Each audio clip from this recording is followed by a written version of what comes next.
The wind screamed across the wasteland. Daniel pulled his jacket tighter as he stepped outside his shelter. The sand stung his face. His goggles were scratched, but still better than nothing. The storm hadn't let up in 3 days. His solar panels were buried. His food rations were low. And the roof of his shelter was shaking like it could tear off any second.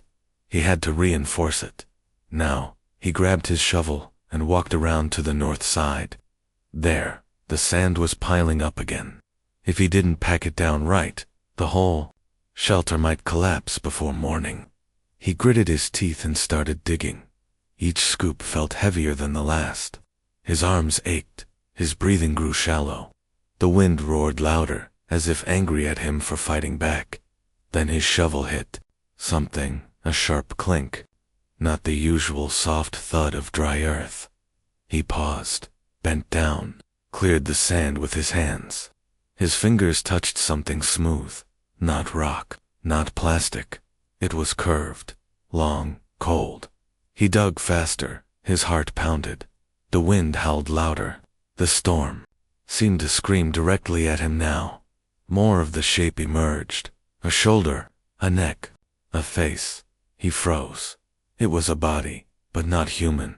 Her skin was pale blue, like the color of ice. Thin silver lines ran across her arms and cheeks, glowing slightly under the dust. Her hair was white, almost glowing. Eyes closed, still, silent. Daniel leaned closer. Was she dead? He reached out and touched her arm. It was cold, too cold, like she'd been buried for a long time. But then, her chest moved, barely. A small breath. He jumped back, stared in disbelief. Her eyelids fluttered, then opened. Her eyes were glowing faint purple. Beautiful, terrifying.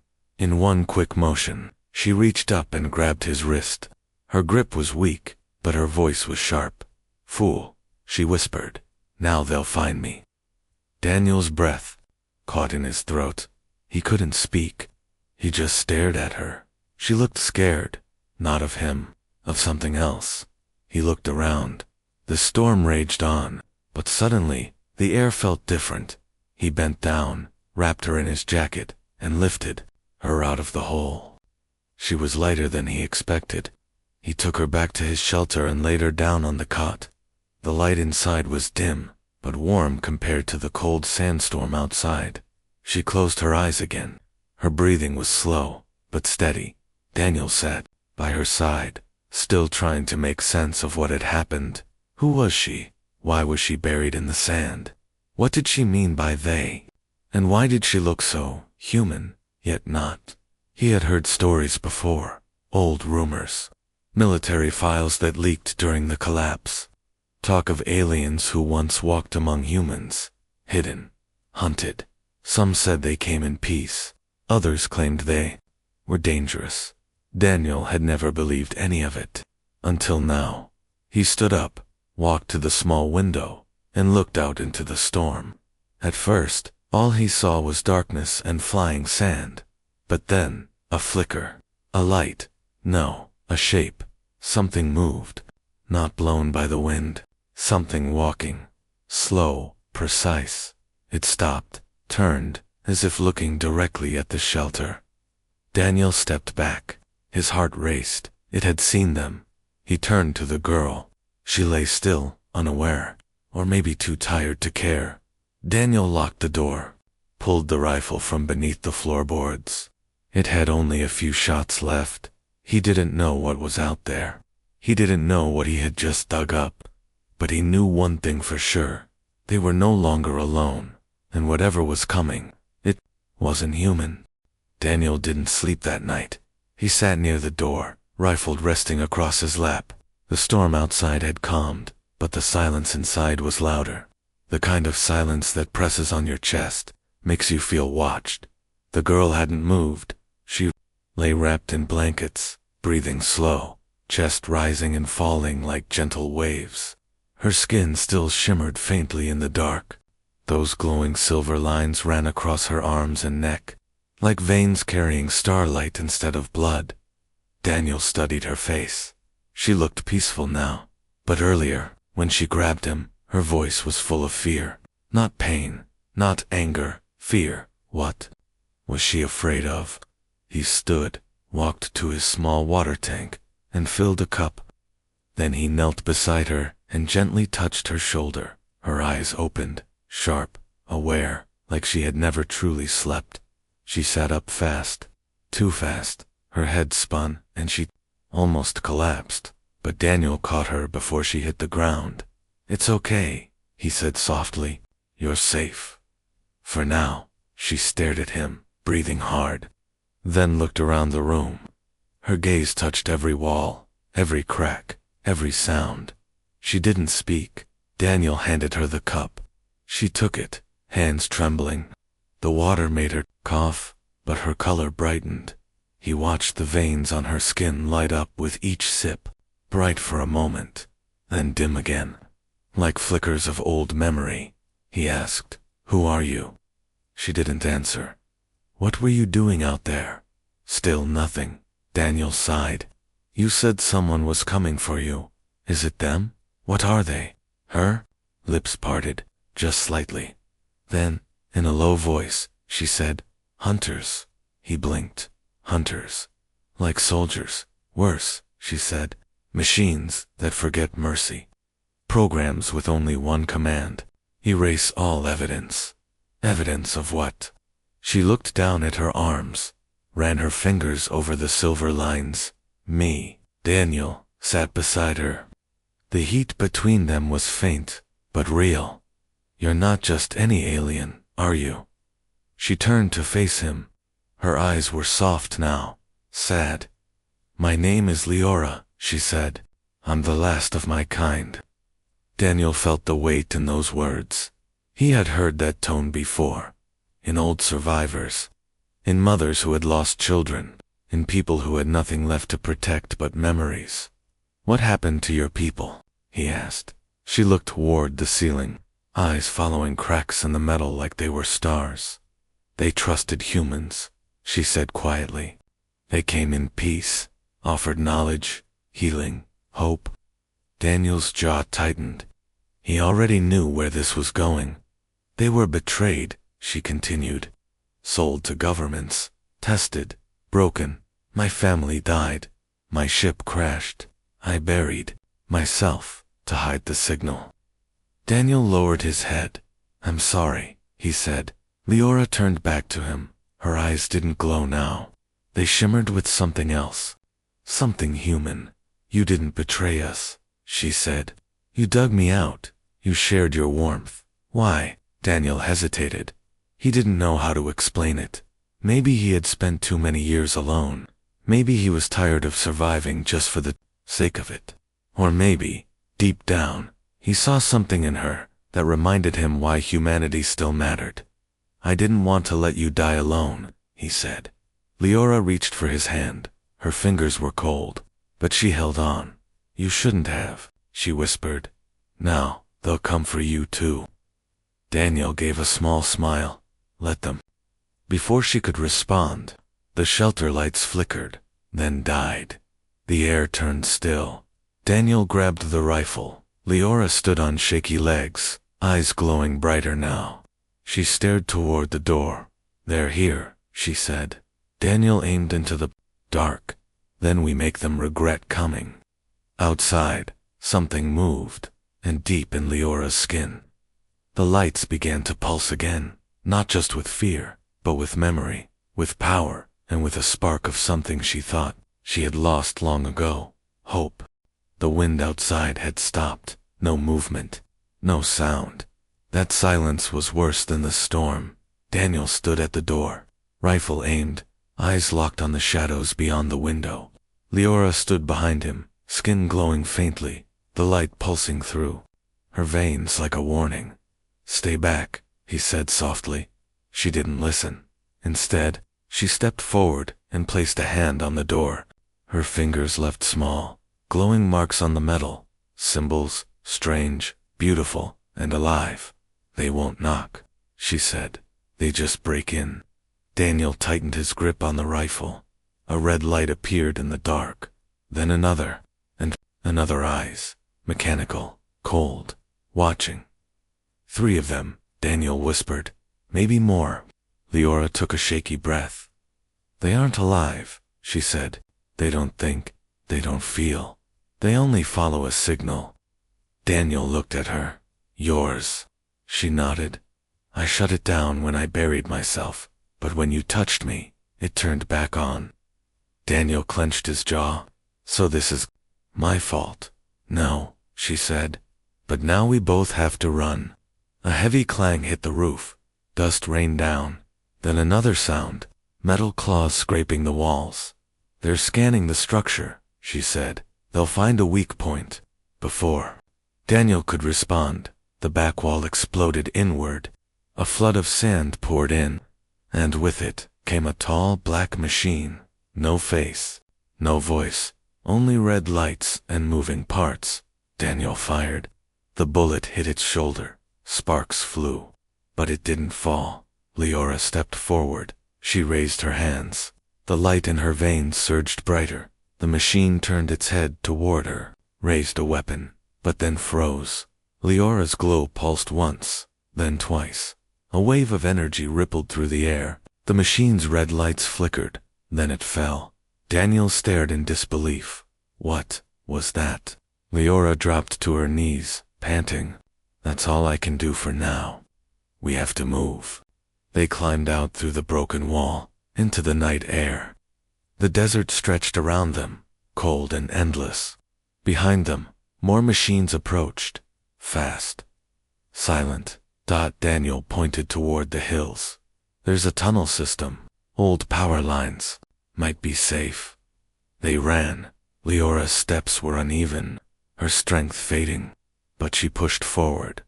They reached the tunnels and slipped inside. The air was cooler. Still, no machines in sight. Just old wires and cracked concrete. They collapsed. Behind a wall.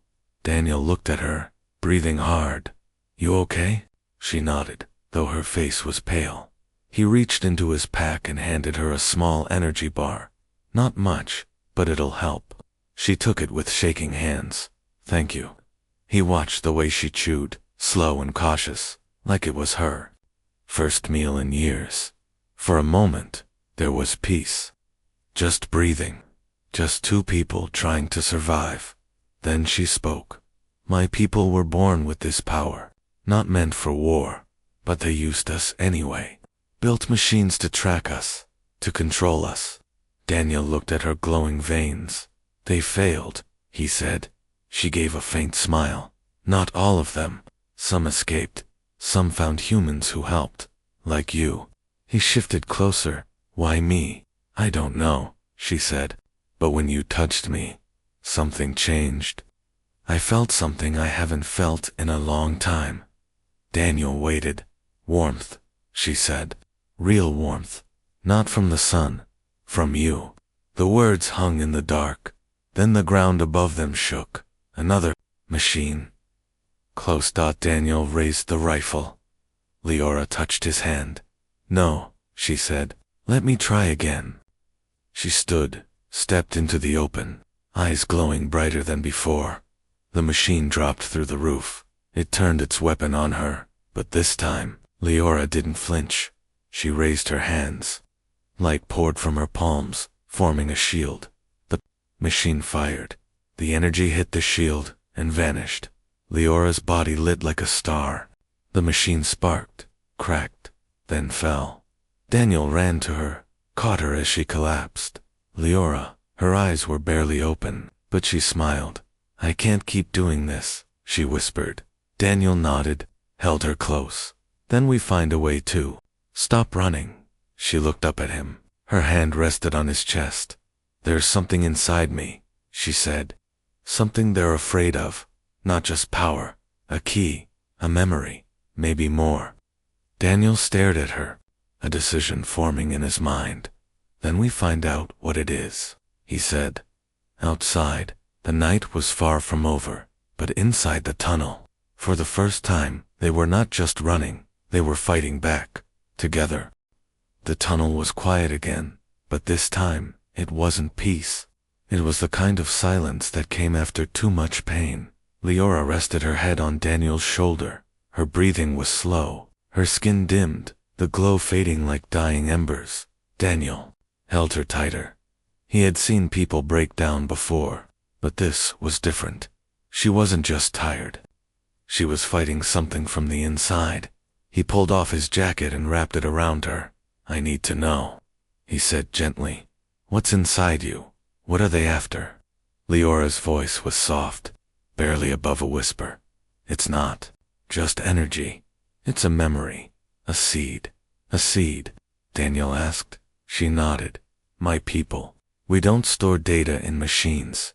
We store it in living cells, carried through our blood, passed from one to another, generation by generation."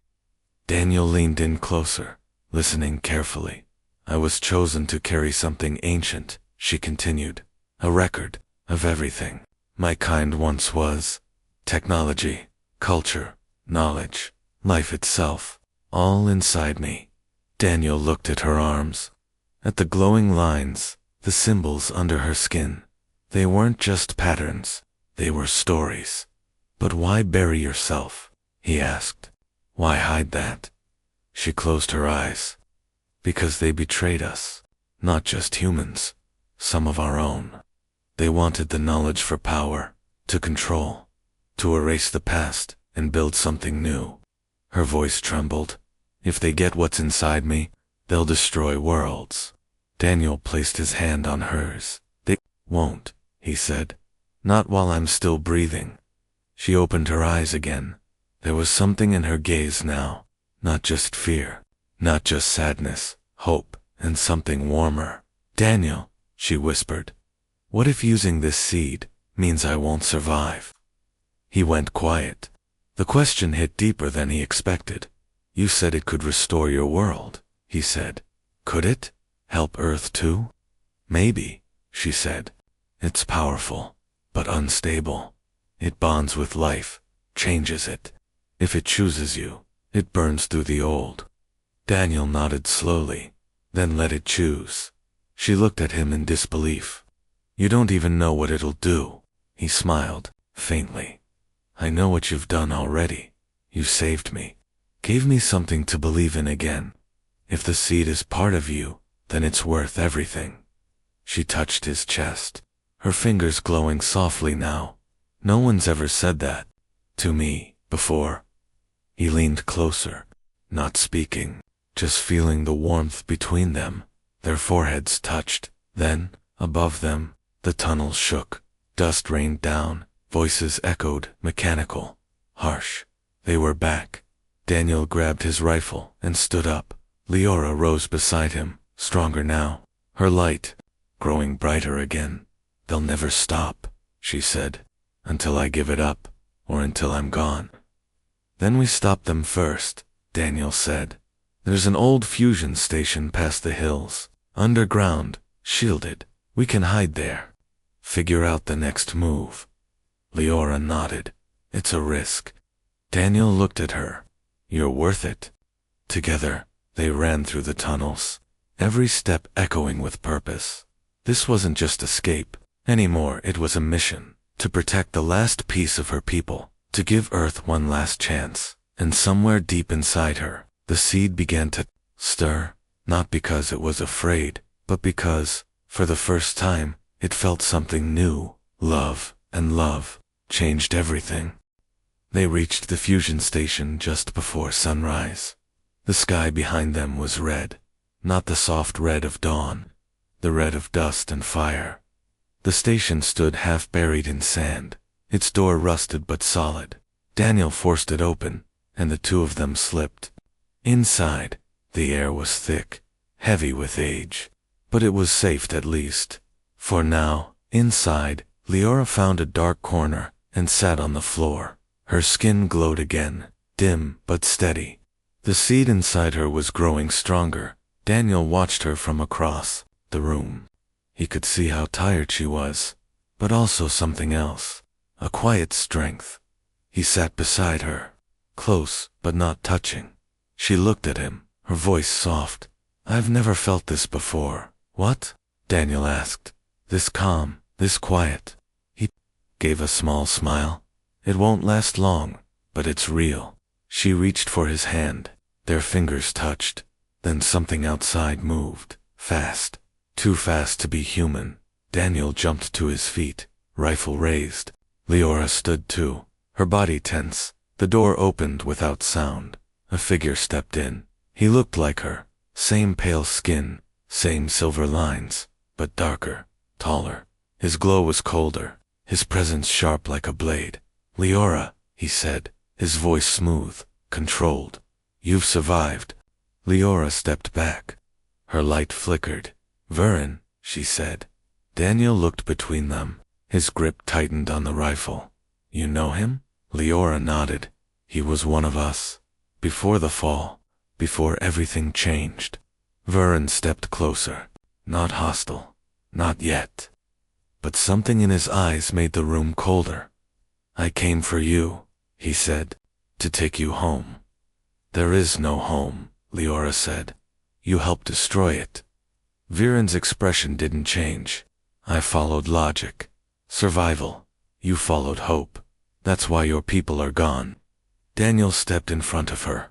"She's not going anywhere with you." Vern tilted his head. "You must be the human, the one who woke her." He looked at Daniel like a machine examining a broken tool. "You touched the seed," Vern said. "It's already begun bonding. With you." Daniel kept the rifle aimed at Viren's chest. "What happens if it finishes bonding?"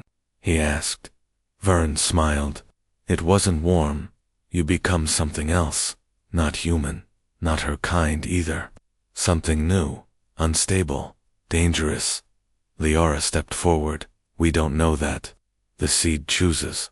It adapts." "It was never meant for him," Vern said. "It was meant for me. I was the next chosen before the war." Daniel looked at Leora. "Is that true?" She shook her head. "He was chosen by the council, not by the seed." Viren's eyes narrowed. "You still believe in the old ways?" Leora nodded. "And I believe in him." She reached out, took Daniel's hand. The room lit up. Her skin glowed brighter. So did his. Vern took a step back. "You bonded," he said. "It's begun." Leora's voice was steady. "We didn't plan this, but I won't undo it." Verdun looked at Daniel. For the first time, there was something behind his cold gaze. Jealousy. "You'll destroy each other," Vernon said, "and take everything with you." Daniel stepped forward, then tried to stop us. For a long moment, no one moved. Then Vern turned toward the door. "I'll be waiting," he said. "When the bond breaks you, I'll finish what you started." He vanished into the light. The silence returned. Daniel looked at Leora. "Still believe the seed can help Earth?" She nodded. "Yes, but it must be protected. That means us, together." Daniel smiled, even though the fear inside him hadn't gone away. "I've never had someone to fight beside me before," he said. She smiled back. "Now you do." Outside, the sky turned gold, but a storm was coming. This time, they wouldn't run, they would fight, together. The wind returned. It swept across the wasteland in waves, carrying sand, heat, and the low hum of machines rising in the distance. Inside the fusion station, Daniel packed the last of their supplies. Leora stood near the wall, her eyes half closed, her skin glowing brighter than ever before. The seed inside her was now fully awake. It pulsed through her veins like starlight, like a second heartbeat. Daniel watched her. He had never seen anything more beautiful or more dangerous. "Are you ready?" he asked.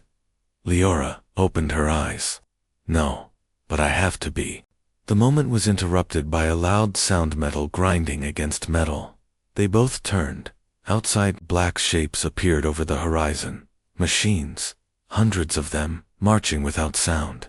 Eyes glowing red dot, and at the center of them, Veren. He floated above the sand, held by magnetic force, arms folded across his chest, like a king returning to claim what he believed was his. Leora looked out the window. He came faster than I expected. He always does, Daniel said. Leo turned to him. There's only one way to stop this. What are you talking about? He asked. She walked to the center of the room. Her glow brightened. The metal floor beneath her feet cracked, heat rising. I can unleash the seed. Let it burn through the machines, through Vernon, through all of it. Daniel stepped closer. And what will it do to you? She looked down. It will burn me, too. He reached for her hand, held it tight. There has to be another way. She smiled gently. There isn't. Daniel shook his head. I won't let you die. You don't get to decide, she said, voice shaking. I choose this. I choose to protect the last good thing I've felt in this universe. Daniel's voice broke. Leora, she pulled him close. Their foreheads touched.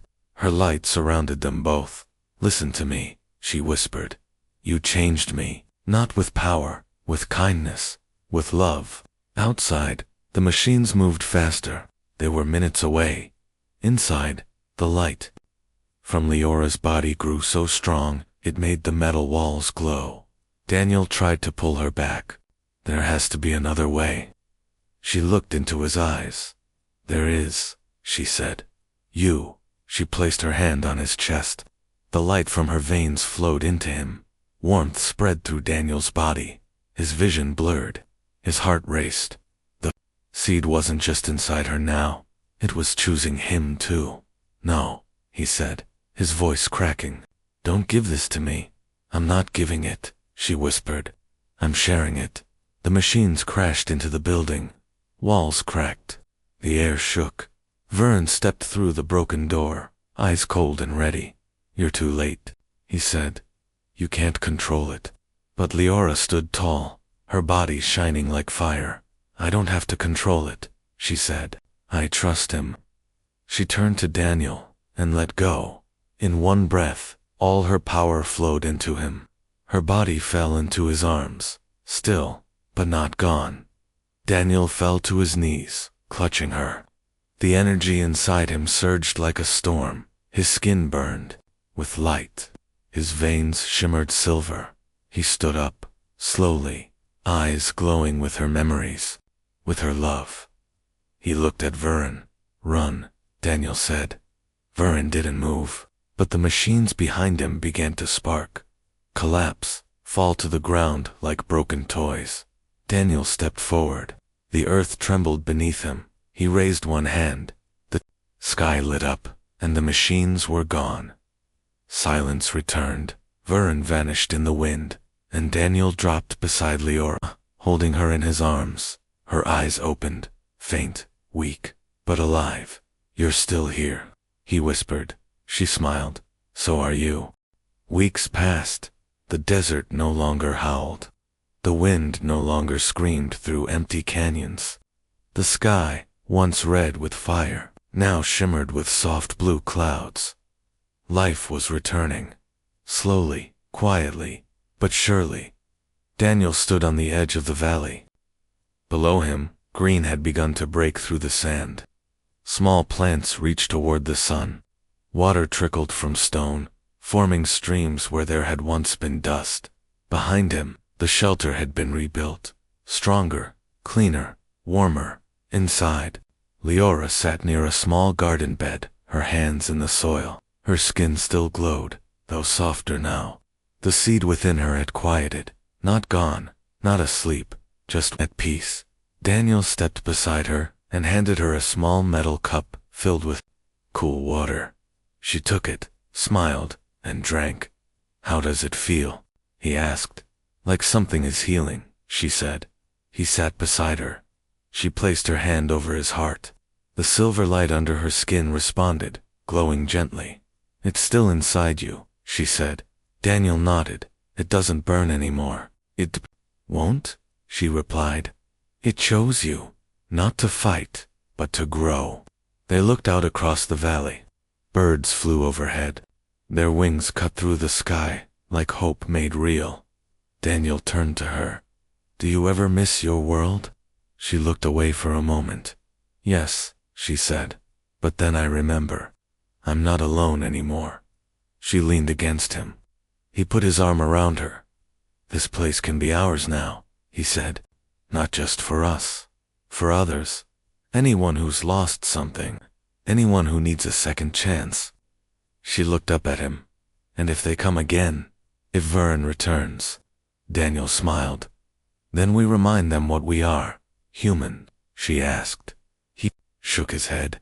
More than that. They're survivors, builders, protectors, lovers. She laughed softly, and stubborn, she added. He laughed with her. The wind blew gently through the valley. Not screaming now, whispering, singing. Leora stood and reached for Daniel's hand. He took it. Together, they walked toward the stream, stepping over soft grass and growing vines. Their shadows stretched behind them, side by side. No longer hunted, no longer hiding, just alive, just free.